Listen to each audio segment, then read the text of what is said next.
মুহূর্তে আমরা উপস্থিত হাওড়ার এক প্রতিষ্ঠিত ব্যবসায়ী নিরালা লটারির কাছে। আমরা জেনে নেব এই মুহূর্তে তাদের কি পরিস্থিতি এবং তাদের ব্যবসায়িক বিচার আচার এবং সামাজিক পরিবেশের তুলনায় তাদের কি হচ্ছে। প্রথমেই আপনাকে লটারি সম্বন্ধে স্বাগত জানাই। আপনার কোনো নাম? রবীন্দ্র চ্যাটার্জি। কত বছর ধরে আপনি ব্যবসা করছেন?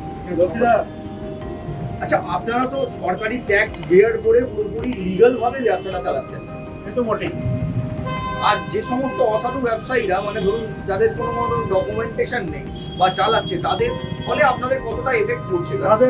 যাদের কোনো ডকুমেন্টস নেই তাদের আমরা নিই না। আমরা আমাদের লিগাল পয়েন্টে চলি। আমরা কোনো বেআইনি কাজ বা সরকারি কোনো নিয়ম ছাড়া আমরা কোনো কাজ করি না। যারা করছে তারা আমাদের কাছে আসে না। আমরা যেহেতু তাদের কোনো কাজই নিই না, তাদের এড়িয়ে যায়। তো সাধারণ মানুষ তাদের পুঁজি একটা বিশাল অঙ্ক, অনেকেই আছে যারা একটু নিজের ভাগ্য পরীক্ষার জন্য এই লটারিতে আসে, চলছে। সেই জন্যই আজ পশ্চিমবাংলার বুকে এই ব্যবসা চলছে।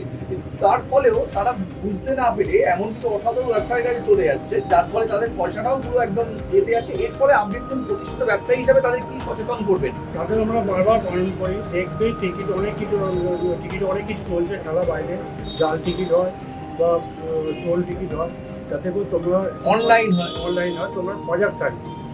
কিন্তু আমরা কিছু করার ওখানে আমাদের কিছু করার নেই, তাহলে বারণ করা হচ্ছে। তোমরা না শুনলে আমরা কিছু করতে পারবো।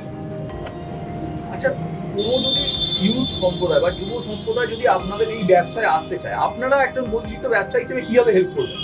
যেটা আমাদের সমর্থন যেমন হেল্প করবো সব দিক থেকে, তাদের সব কিছু জেনে নেবো, নিয়ে তারপর সব দিক থেকে আমরা হেল্প করবো।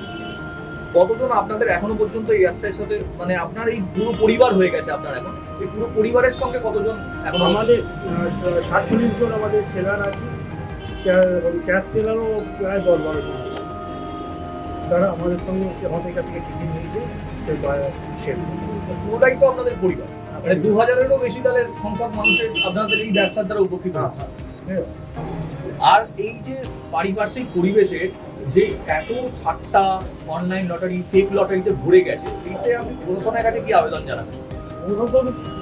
এটা প্রশাসনের নজর রাখা উচিত যে কীভাবে এগুলো বজাচ্ছে, কেন তারা নিশ্চয়ই তাদের কোনো ইউনিয়ন আছেই প্রশাসনে, সেগুলো তারা বজাচ্ছে।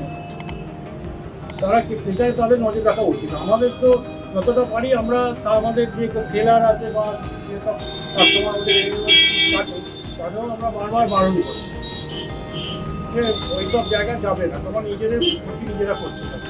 তো আমরা জেনে নিলাম নিরালা লটারির কাছ থেকে ওনাদের কি পরিস্থিতি বা ওনারা কি চাইছেন, জনগণের কাছে কি চাইছেন। ক্যামেরায় সৌমেনের সাথে মৃণাল চাকরি রিপোর্ট, হাওড়া।